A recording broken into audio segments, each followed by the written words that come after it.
galera, amanhã tem mais informações sobre o Flamengo aí, final da Libertadores amanhã, Rizek, a galera do Sport TV aí falando um pouco sobre essa grande partida que amanhã, às 18 horas, definirá o campeão da Libertadores 2025, né? Que seja o malvadão, tá, rapaziada? Se inscreva, deixe seu like, você flamenguista, você anti-rubro-negro, é um prazer ter você com a gente, vem pra resenha, tem resenha garantida aqui, tá? A partir da próxima temporada vai continuar vindo os reacts aqui também na partida do Flamengo, tá? Saudações, vamos acompanhar aqui o Rizek e companhia. O Flamengo, ou é o retrospecto geral em que o Flamengo, na média, leva melhor sobre o Palmeiras? Existe um favorito? A gente convida vocês a votar e vamos debater isso durante o programa. Eu sei que o Lino já ficou animado para responder, não precisa ser agora não. Mas se quiser também, fique à vontade, Lino. Boa tarde, bem-vindo ao Seleção. Vou ativar aqui o QR Code para deixar tudo direitinho. Tudo bem, Rizek? Belli, Bastos, amigos. Rapaz, você sabe, faz tempo que eu comecei a profissão, né? Mas quando eu comecei a profissão, tinha um número que eu achava que não veria enquanto estivesse trabalhando. O Brasil chegar aos títulos argentinos em Libertadores. Era um número que parecia impossível, cara. E a gente está com ele garantido, né? Teremos a 25ª Libertadores na mão de um brasileiro, igualando os argentinos. Eu achava que isso não ia acontecer, achava que era uma conta que ficaria, se um dia acontecesse, para muito tempo adiante, e o Brasil chega aí. O porquê de chegar aí a gente sabe, a gente entende a diferença financeira que hoje existe no futebol brasileiro, no futebol argentino, no futebol sul-americano de um modo geral. Mas, poxa, vamos trazer uma boa dose de competência, de capacidade, de coisas legais que a gente fez nesse período para que o futebol brasileiro chegasse finalmente a igualar o argentino e com tendência de passar daqui para frente, né? Acho que... Garantia de passar, né? Eu acho que sim. Garantia. Acho que sim, mas... você imaginava isso, cara? Acho que você... Não, você tem razão. Não, eu sou do tempo em que o bicho-papão no continente era o Boca. A gente morria de medo de pegar o Boca. Hoje são Flamengo e Palmeiras, os times que botam medo nos sul-americanos como um todo. E também nunca achei que a gente fosse mudar de maior jogo da América do Sul. O maior jogo da América do Sul sempre foi Boca e River, que decidiram a final da Libertadores de 18. Hoje, o grande jogo da América do Sul é Flamengo e Palmeiras. Indiscutivelmente. É o grande jogo. Desse século, hoje. De todos os tempos, a gente discute. Não, hoje. Na atualidade, hoje. Sim. 2025, de 19 para cá que seja, ou de 20 para cá, escolha um recorte. Hoje, o jogo de maior expectativa no continente é Palmeiras e Flamengo. Não é mais Boca e River. Boca e River, inclusive, tem um nível técnico baixíssimo de se assistir. É legal para ver o ambiente, a chuva de papel, os fogos, mas o jogo em si é medíocre. Então, assim, é uma virada que eu não imaginava como você assistir. E a virada tá aí, cara.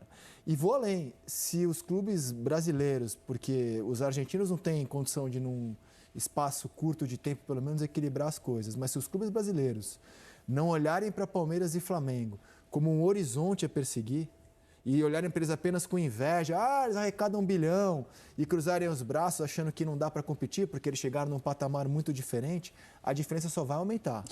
Só vai aumentar. Tudo bom, Felipe? Boa tarde a você, bem-vindo ao Seleção. Boa tarde, Rizek, boa tarde, Belli. Sem choro hoje, tá? Sem choro hoje, por favor. Boa tarde, Lino, meu amigo. A semana é muito importante para ambas as equipes, né? Para o futebol brasileiro, para o futebol sul-americano, mas a distância desses dois times aí tá enorme do terceiro colocado, né? Porque esses dois times se prepararam para viver esse momento aí de sempre estar chegando nas finais dos campeonatos importantes, tá sempre brigando pelos títulos e o mais importante, se organizaram e prepararam esse momento para que, se a gente olha 10 anos atrás, sei lá, 15 anos atrás, a gente não imaginava o Palmeiras e o Flamengo vivendo esse momento aí. Se organizaram, se prepararam e hoje vão viver e vão ganhar mais vezes. E como você mesmo disse, se os outros clubes não pensarem também, se organizarem para viver esses momentos aí, eles vão nadar de braçada pela organização. Falando um pouquinho do jogo... Você citou há 10 anos, eu fui ver quanto era a dívida do Flamengo. Por curiosidade, né? Eu estava pensando... Peguei a dívida do Corinthians, que está em quase 3 bilhões. Falei, será que a dívida do Corinthians hoje é maior do que aquela que o Flamengo tinha em 2013, quando começa a sua reconstrução? A dívida do Flamengo em 2013, valores da época, era de 736 milhões de reais. Se você atualizar, existe uma calculadora se corrigir, né? Com dados oficiais que você consegue corrigir os valores, né, com a inflação de lá até aqui. E essa dívida seria hoje equivalente a 1 bilhão e 500, 1 bilhão e 600. E dava, na época, mais ou menos 3 vezes a arrecadação anual do Flamengo. Os valores do futebol não eram como são hoje, né? Pagava-se menos. Então, o Flamengo tinha, em 2013, aproximadamente, de dívida, o equivalente a 3 vezes o que ele arrecada por ano. Ou seja, a situação do Corinthians, hoje que parece insustentável, ou a do São Paulo, ou de tantos clubes, ela não é pior do que o Flamengo tinha em 2013. O Palmeiras estava onde em 2013? Na Série B. Só que o Flamengo decidiu encará-la e falou, cara, eu vou encarar isso. Uma hora alguém tem que encarar essa dívida. Não pode esperar cair do céu um caminhão ou uma SAF, que seja. Eu vou encarar.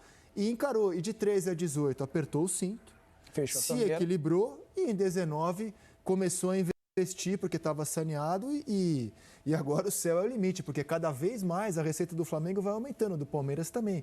Quanto mais sucesso, maior a arrecadação. Então não tem segredo, não tem mágica.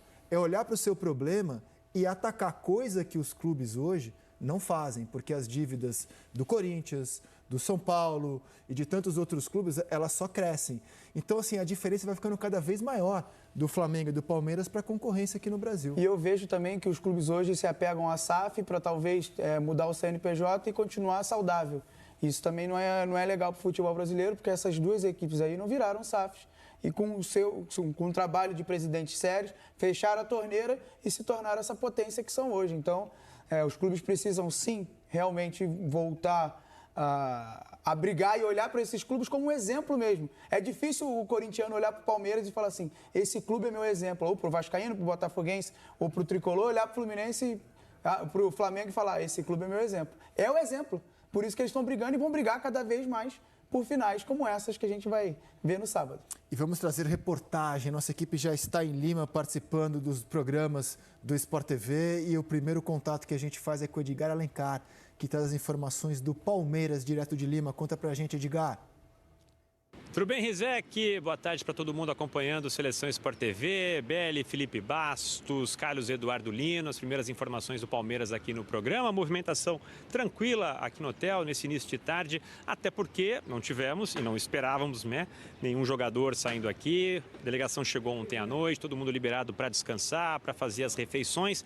Só saíram aqui alguns membros da delegação e até da comissão técnica, né? Por exemplo, o Thiago Costa, um dos auxiliares do Abel Ferreira, o pessoal que gosta de dar uma corridinha, viu, Rizek, amigos? Aliás, uma temperatura mais convidativa nessa quinta-feira, comparando com a de ontem, né? Hoje, temperatura aqui na casa dos 19 graus, ontem chegou a bater 26, então o pessoal deu uma corridinha, jogadores nos quartos. A agenda do dia é a seguinte, né? Logo mais, estaremos posicionados aqui para trazer, dentro da programação, ainda no Seleção Sport TV, a saída do ônibus para o primeiro treinamento aqui em Lima. Isso deve acontecer por volta das 5h15, horário de Brasília, no horário local aqui 2 horas a menos, sempre lembrando que o Palmeiras deve treinar às 6 da tarde, horário do jogo de sábado, não no Monumental, no estádio Alejandro Villanueva, que fica a 20 minutos aqui, é o estádio do Aliança Lima. Então, esse treinamento dessa quinta-feira totalmente fechado, sem torcedores, sem imprensa, para o Abel poder trabalhar o seu grupo completo. Lembrando, né, que o Abel dividiu aquele grupo, 11 jogadores que ficaram em São Paulo, depois se juntaram à delegação em Porto Alegre. Então, hoje, todo mundo trabalhando aqui,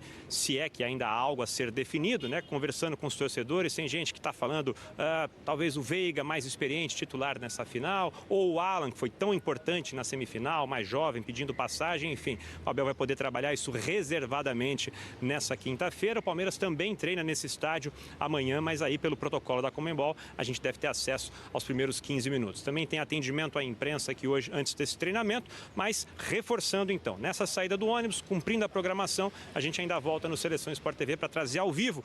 Pelo que a gente viu na chegada da delegação, tinha muito palmeirense aqui e é possível que a gente tenha também esse cenário aí dos jogadores aproveitando, a torcida aproveitando cada momento para passar energia num dia especial para o palmeirense, 27 de novembro, há 4 anos, contra o mesmo Flamengo. O Palmeiras também conquistou uma Libertadores. Volto com você, Rizek. Obrigado, Edgar, e até daqui a pouquinho, com as informações mais fresquinhas que você vai trazer do Palmeiras. Agora o Edson Viana conta tudo do Flamengo. Chega mais, Edson. Olá, muito boa tarde para todo mundo ligado com a gente no Seleção. Falo aqui em frente ao hotel que está recebendo a delegação do Flamengo em Lima. Clima de muita tranquilidade, mas desde cedo, torcedores circulando por aqui querendo contato com os jogadores. Por enquanto nada, apenas alguns dirigentes do Flamengo circularam aqui pela calçada, mas teve um encontro aqui, ó, que mostra como essa rivalidade entre Flamengo e Palmeiras pode ser acirrada dentro de campo, mas civilizada fora de campo, não é isso? Sem dúvida, sem dúvida. Não precisa ter essa violência toda aí. É aproveitar o momento, ambos os times os melhores do Brasil. E aí a gente curtir o momento, é isso. Tem que ser na paz, cada um com as suas vivências. É isso. Como eu falei, nem todo mundo vai ser feliz no sábado, mas que todos fiquem alegres aí com o jogo, né? E tem um climazinho de revanche aí por causa de 2021, como é que é isso? Eu estava lá no Uruguai, passei o perrengue lá de Santiago, de Montevidéu. Olha aqui, ó. Ih, rapaz, tem uma tatuagem. Aqui, ó. Virar um pouquinho, ó, o estádio onde o Palmeiras conquistou a Libertadores. E aí, vai ter tatuagem se por acaso essa revanche vier? Já tenho. Ó. Tem que guardar para sempre essas emoções, essa experiência. De 19. E aí, quem sabe, quem vai ser o primeiro tetracampeão da Libertadores do futebol brasileiro, rapaz? Tem que ser o Flamengo. Eu acho que tem que ser porque o Flamengo está preparado para isso. O Palmeiras também está preparado, mas o Flamengo tem um time melhor, eu acredito. Será? Cara, eu vou puxar a sardinha pro meu, né? Eu acho que o Palmeiras vem de uma sequência muito boa aí de títulos, a Libertadores em si também. Eu espero que seja o Palmeiras. Vamos ver o que vai dar. Que ganha o melhor. Que ganha o melhor nesse clima de paz. O Flamengo volta ao trabalho hoje às 13h30 da tarde no horário aqui de Lima, 5h30 no horário de Brasília. Felipe Luiz preparando o time aí. Será que Léo Ortiz vai ter condições de voltar? Como que ele vai armar esse ataque do Flamengo? Será que joga Cebolinha? Será que joga Luiz Araújo? O treino de hoje vai ser completamente fechado. Não tem entrevista. Amanhã o Flamengo treina de manhã. A gente vai poder acompanhar pelo menos um pouquinho ao longo desses próximos dias. A gente vai tentando descobrir o que se passa pela cabeça do comandante rubro-negro. Um abraço para todo mundo ligado com a gente no Seleção. Obrigado, Edson. Vocês estão muito ansiosos pelas escalações? Vocês acham que pode ter muita... Você tá, Felipe? Eu tô. Eu tô principalmente pela do Palmeiras. Eu acho que o Palmeiras não vai com aqueles 11 que ele deixou em São Paulo antes de ir a Porto Alegre. Eu acho que ele vai fazer de um jeito diferente. Você tem um palpite? Eu acho que ele vai com 3 zagueiros, com o Fux de zagueiro, não de volante. Vai com o Alan de ala direito, Piquerez do lado esquerdo. E aí, para mim, tá a dúvida ainda. Vai com o Andreas ou com o Emiliano ou o Aníbal. André joga, né? Emiliano ou Aníbal. Ou Aníbal. Sim. E aí, outra dúvida para mim, ou Maurício ou Veiga por dentro. E aí, Flaco Lopes e Vitor Roque. Mas ele deixou o Kelvin, né? Ele tira o Kelvin, você acha? Ele deixou o Kelvin, né? Porque o Palmeiras ele precisa ser forte quando não tem bola. E aí ele faz uma linha de 5 quando não tem bola, mas quando ele tem a bola, ele precisa desse cara do lado, que é o Alan, que vai fazer a diferença, é o cara que consegue fazer esse bate-volta. E pra mim ele deixou uma pulga atrás da orelha do Felipe. Ele não vai entregar tão fácil assim a escalação. Ele nunca entrega quando é jogo normal. Não, a gente só vai saber a escalação dos dois times quando ela for anunciada 1 hora antes do jogo pelo protocolo da Conmebol. Claro que os nossos repórteres vão fazer de tudo para antecipar, vão procurar todas as fontes e informações possíveis, mas cravar mesmo só quando ela sair divulgada pela Conmebol a 1 hora do jogo. Acho que Veiga ou Maurício é a melhor dúvida que ele teria. Acho que vai de Kelvin pela tu lateral. Acha que vai? Com Alan ainda no time, mas com Kelvin na lateral. Mas você acompanha o Felipe nos 3 zagueiros ou você acha que ele vai com 2 zagueiros, Kelvin... Eu acho que ele vai com os 3 zagueiros, mas não o Fux na função de zagueiro por dentro, porque senão ele abandona demais o centro do campo e deixa o Flamengo brincando sozinho. Não vai fazer isso. Ele vai puxar o Fux para colar no Arrascaeta a partir de determinado ponto do campo. O Abel gosta de algumas perseguições, né, de alguns encaixes de marcação, como os treinadores falam. Então, essas perseguições a partir de um determinado ponto do campo vão fazer sentido se, por exemplo, o cara for o Arrascaeta, né? E aí, com 3 zagueiros, ou com esse volante, com o Fux como volante, você não se preocupa de tirar um zagueiro, de descolar um zagueiro, né, de referência. Você vai ter um jogador sempre perseguindo o Arrascaeta, que acho que precisa ser marcado de perto, é o cara para desequilibrar. E não dá para pensar no Flamengo sem Arrascaeta, né, como titular. É óbvio que o Arrascaeta vai ser titular dessa partida. Então, vai ser um jogo de xadrez muito interessante. Assim, eu acho que a gente tem também alguns outros nomes do meio para frente no Palmeiras que podem pintar aí nessa escalação titular. Não sei, o Felipe Anderson também é um jogador interessante para quem sabe, às vezes, cair um pouco mais pelo meio e auxiliar a dupla de ataque. A escalação do Palmeiras, ela me traz mais dúvidas e talvez por isso me gere mais ansiedade do que a escalação do Flamengo. Eu acho que o Flamengo ele já tem uma base muito bem solidificada e depende de algumas questões físicas. A gente sabe a respeito do Léo Ortiz, como é que ele vai estar no sábado. Imagino que vai pro jogo. Vai pro jogo. Vai pro jogo. Vai pro jogo. Vai pro jogo. Então tá bom. Léo Ortiz vai pro jogo. Com quantos por cento? Vai a 110. 110 dentro do que tem. É o jogo da vida dele. Vai pro jogo. Léo Ortiz vai pro jogo. Você acha? Pronto. Temos uma informação. Temos.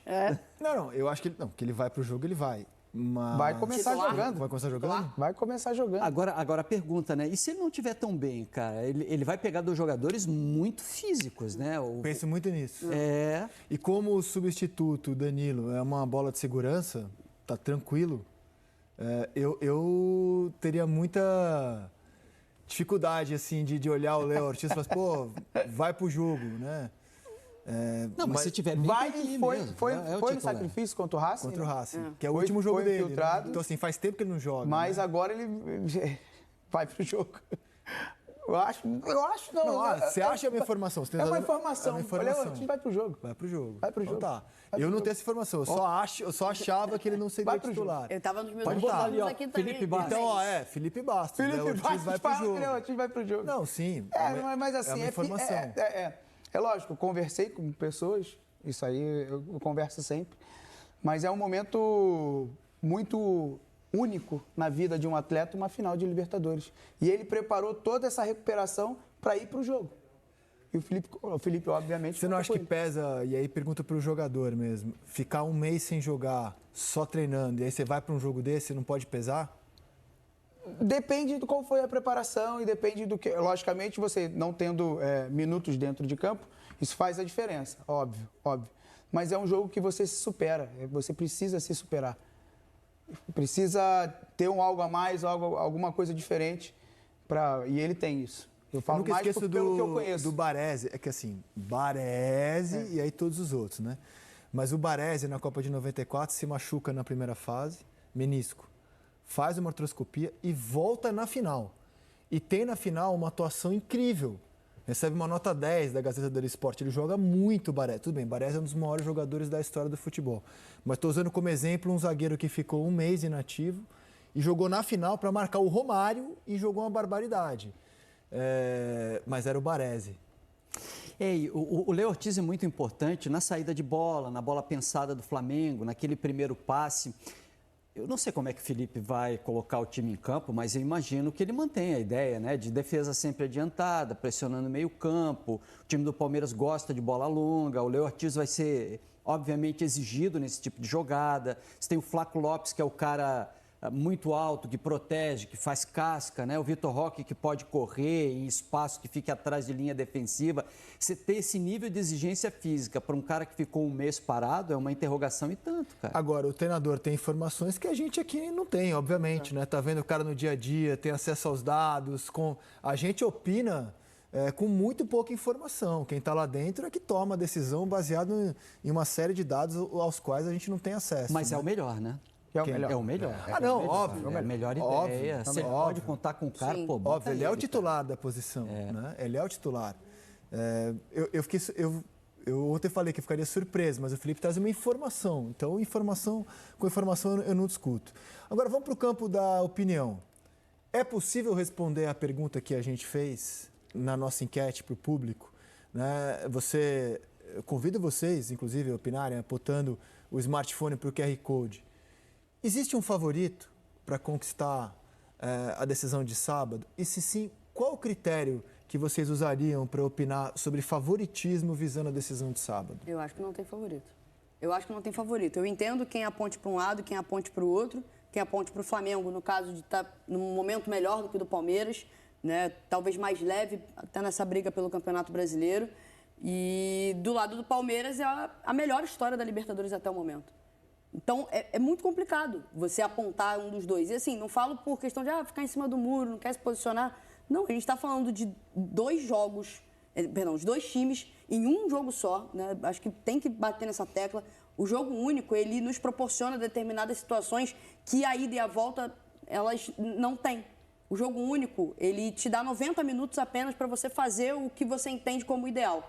Só que muita coisa pode acontecer dentro desses 90 minutos. E como você não tem a segunda chance, que seria o jogo da volta, a situação fica extremamente restrita. Eu acho muito difícil você dizer que tem um favorito nesse jogo. Eu entendo a galera que está votando ali, estou de olho ali na barra, crescendo aqui um pouquinho mais para um lado e diminuindo para o outro. Mas é muito complicado, muito complicado. Não é a questão de ficar em cima do muro. É porque a gente está falando de dois elencos muito qualificados. O momento do Palmeiras não é o melhor. O momento do Flamengo é melhor. Mas dentro da Libertadores, o Palmeiras fez uma campanha muito mais convincente que o Flamengo. Até quando foi extremamente exigido no jogo da semifinal, ele deu uma baita de uma resposta. Deu uma resposta de um time que está nessa competição justamente para levantar a taça. Então, é muito complicado. Para mim, não tem favorito. E para você, Lino? Eu acho que o futebol sempre tem favorito, cara. Se você consegue olhar várias questões para poder chegar a essa ideia de favoritismo.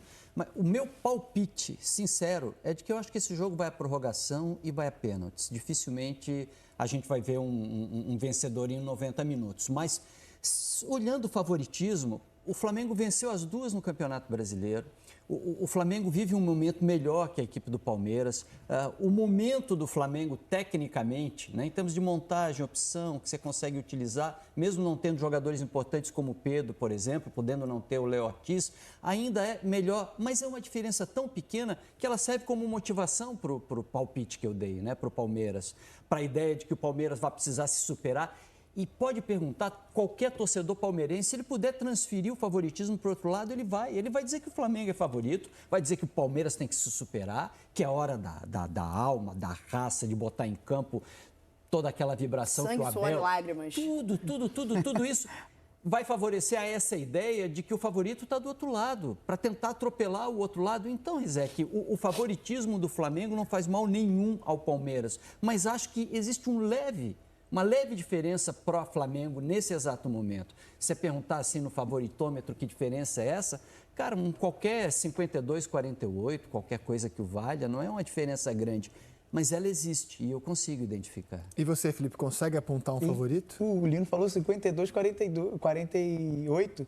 Eu estava na minha cabeça do favoritômetro hoje, eu falava 60-40 Flamengo, porque o momento do Flamengo é melhor. Eu acho que, se você me pergunta, a gente estava aqui um mês atrás e eu falei, não, 50-50. Mas é preciso ver o que vai acontecer até lá. Logicamente, não tem como a gente tirar o histórico, né, do que aconteceu nas finais entre Flamengo e Palmeiras. Mas é um jogo diferente, é um jogo que a gente precisa contar pelo que está acontecendo também.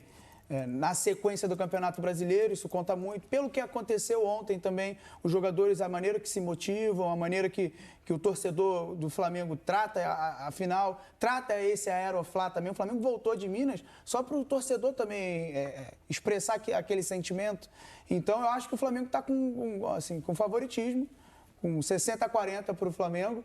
Mas mesmo assim, dito isso, vai a combustível para o Palmeiras. O Abel sabe muito bem agir de maneira que botar seus jogadores para o alto, fazer com que esse favoritismo ele se reverta a favor do seu time em combustível, para ele conseguir inflamar os jogadores, mas não tem como a gente não falar de um jogador que para mim faz a diferença na equipe do Flamengo, que o Flamengo não vai ter, que é o Pedro. E esse favoritismo conta muito com um jogador em especial, que é o Bruno Henrique. O Bruno Henrique é um jogador decisivo. Nos últimos 6 jogos, fez 6 gols. Um jogador que vem numa crescente muito grande e que o flamenguista acredita muito nele. Então, para mim, é 60-40 para o Flamengo. A gente está rodando os últimos 5 jogos do Flamengo. É essa sequência que dá a grande reviravolta no campeonato, que faz o Palmeiras passar de líder com 3 pontos de vantagem e 2 vitórias a mais sobre o Flamengo, para hoje o segundo colocado com uma desvantagem de 5 pontos. Em 15 pontos possíveis nesses 5 jogos, o Flamengo somou 10, o Palmeiras somou 2 e o Campeonato Brasileiro teve essa grande reviravolta. É muito ponto a mais para o Flamengo, né, nos últimos 5 jogos. Estamos falando de 10 pontos contra 2. Então é inegável que o momento do Flamengo é melhor. Se você quiser usar esse como critério para apontar um favoritismo, não resta dúvida. O Flamengo chega a Lima com um momento melhor. E de astral também, né? Porque ele é quase campeão brasileiro e o Palmeiras viu esse título derreter. Então o Abel tem esse desafio de fazer virar a chave, de deixar de lado o Campeonato Brasileiro, que está praticamente perdido, para um rival que chega a Lima num astral superior. Inclusive, a última rodada escancara isso, né? O Flamengo vai marcar um gol aos 47 do segundo tempo, vai comemorar de uma forma absurda no gramado da Arena MRV e o Palmeiras vai sair muito frustrado, mais uma vez, da Arena do Grêmio. Galera, então é isso aí, mano. Amanhã aí, grande final. Vamos aguardar aí o que vai acontecer aí, mano. Como eu falei, espero que o Flamengo saia com a vitória dessa grande final aí, bicho. Galera. Não sei quem tá mais ansioso, eu ou vocês, hein? Tamo junto, saudações. Valeu!